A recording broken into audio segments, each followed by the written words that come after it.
Eto, tikman na natin. Ang sarap. No bake needed.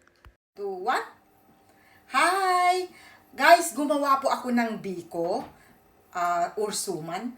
Ngayon, lalagyan ko na siya ng yung ginawa kong toppings. Ayan, so ilalagay na natin.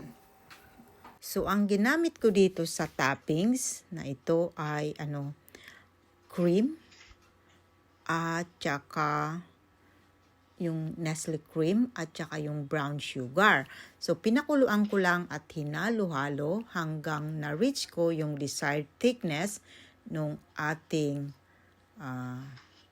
mixture.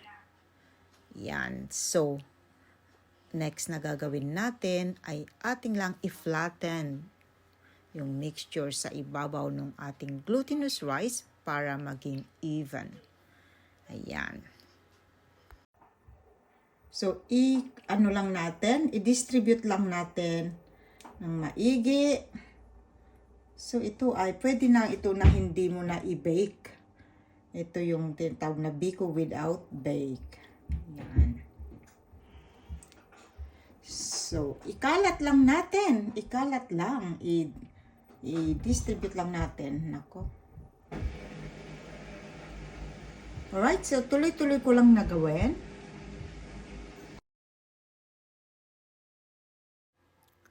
So, eto na nga. Tapos na ang gagawin natin. So, iset aside lang natin hanggang lumamig or ilagay mo sa fridge para mas masarap. So, hihiwa na tayo. Tignan na natin kung masarap na nga ba yung ating non-bake na tawag dito, bibingka. There you go.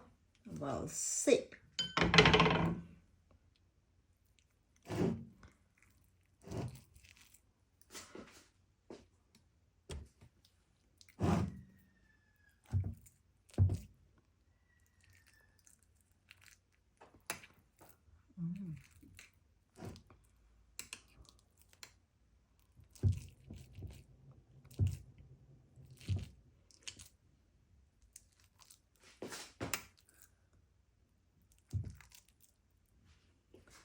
There.